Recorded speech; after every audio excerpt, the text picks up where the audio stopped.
National Hot Dog Day, National Sunglasses Day, National Witch Hazel Day. Why is that a thing? Where did this whole thing come from? Who picks these days? Explain it to me.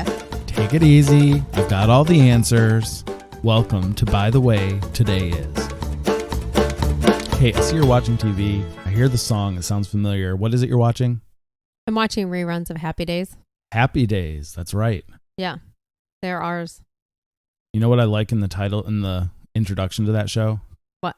The jukebox.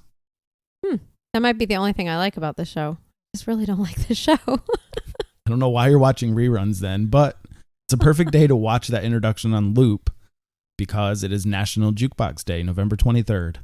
Oh, then I'm just going to keep watching it then. Just watch it on Gotta a loop. support the day. Those 30 seconds, just watch them over and over. Okay. You might get tired of the song. You might not. But if any day has a theme song, that would be the theme song for today. Wow. Perfect. So let me ask you, have you ever played an old-style jukebox with a record on it? Yes, I have. Do you remember what record got played? No, I don't. That was a long time ago. So that was the way jukeboxes started out. They had records on them. And we're going to go back to that time with our by the way fact. During the height of the jukebox craze in the 1950s, how many jukeboxes were there estimated to be in the United States? I'm so bad at these guesses. I am going to say... You did pretty good yesterday. Let's see if we can keep it going. 30,000. Nope, that streak ended yesterday. Darn it. There was estimated to be 750,000 jukeboxes. Oh, I almost said 500,000. I should have gone with that one. You should have. Come Would have been on, closer. Kate. Still way off, but 750, 750,000 jukeboxes in the United States in the 1950s. I wonder where they all went. It's a great question because there's not a lot of them left. The very first jukebox was installed in a venue in San Francisco, and it was at the Palace Royal Saloon on November 23rd, 1889, which is why today, November 23rd, is National Jukebox Day to commemorate the first jukebox being put into a saloon. That makes sense. So there's your why. And the person that was responsible for that was a man named Louis, I'm not sure, Glass. He was the person that put that jukebox in there, and it was an Edison phonograph that he installed a coin slot. So he basically made this a custom phonograph machine. And he put a coin slot on it that took nickels. So you put a nickel in and it would play a song for you. It took a 25-pound battery to run this thing. No wonder they were always so heavy. And it could play one wax cylinder at a time, and it had to be changed by hand anytime someone wanted a new song. So if you put a nickel in and you picked a new song, someone would have to go over and change it by hand.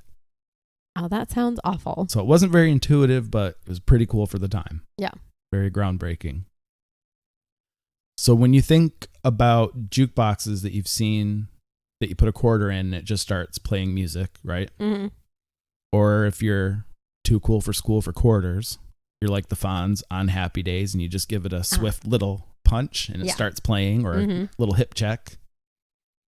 But today, they don't actually do that. We're going to talk about that in a little bit. That's kind of, when you think about a jukebox, that's what you think.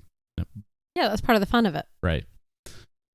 But going back to that original machine, it couldn't play loudly, like where you put a quarter in and it would play music, or a nickel in and it would just play loudly. You actually had to listen with headphones on. Sounds terrible. Because amplification hadn't been invented yet. So the noise basically had nowhere for it to go. So Louis Glass, he put 4 listening tubes on the machine that were similar to a stethoscope. Uh-huh. They were just hanging there, and you had to put those on to listen to it. So the saloon was still pretty quiet unless there was a person playing the piano, but there were people rocking out in the corner listening to this phonograph.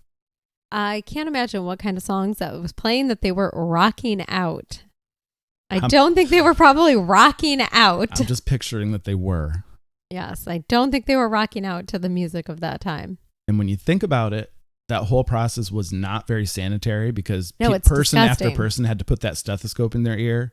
And the only thing that was there to, quote, sanitize it was about a dozen handkerchiefs. And they just got used over and over again when people wanted to listen to it. And they would just put them back where they got them from.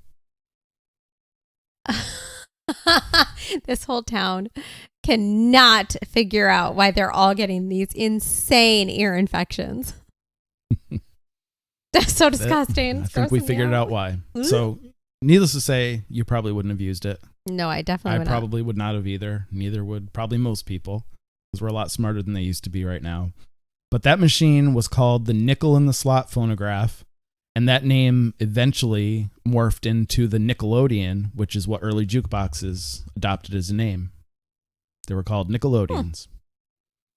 And there's actually, today, there's one last remaining jukebox factory in the United States, and it's called Rockola. Rockola. They still make jukeboxes. So if you want one, you got to contact that company, and they can put one together for you. Most of the ones now, though, of course, are just have digital music in. You can play them. Yeah, we just, on our trip, we had one. We did. And so you could pretty much pick whatever you want, sit at your table, pick it on your phone, and play a song. So if you're going to celebrate National Jukebox today, if you have an authentic jukebox in your house, or you know somewhere that has an authentic jukebox, not the nickel one where you have to put someone else's dirty stethoscope in your ear, so gross. Definitely go there today and support it. Listen to an actual record on a jukebox. Didn't we go to a restaurant on one of our trips that had, like, it was an old-timey diner place, and it had an old record jukebox? It might have in San Diego. Yeah, I'm pretty sure it was in San Diego. So if you're in San Diego, go to that place that we don't remember the name of. You're welcome. But if you're not going to one of those places, if you download an app that you can connect to a jukebox, it'll actually show you where they are. You can go to that place and just listen to music all night on their jukebox to support National Jukebox Day. Sounds like a plan, even though you can listen to all of that music right from your phone. And you don't have to pay anything. But today's Jukebox Day, so for one day out of the year, go do it. Yes, go do it. That's going to be our episode for today. Come back tomorrow and we'll have a new holiday for you to celebrate. And in the meantime, go to our website, bythewaytoday.com. You can listen to older episodes of this podcast, subscribe to us, rate us, follow us, and we will talk to you tomorrow. Goodbye. Remember to subscribe, rate, and review our show. You can download new episodes daily to hear what day we are all celebrating and how we can celebrate it.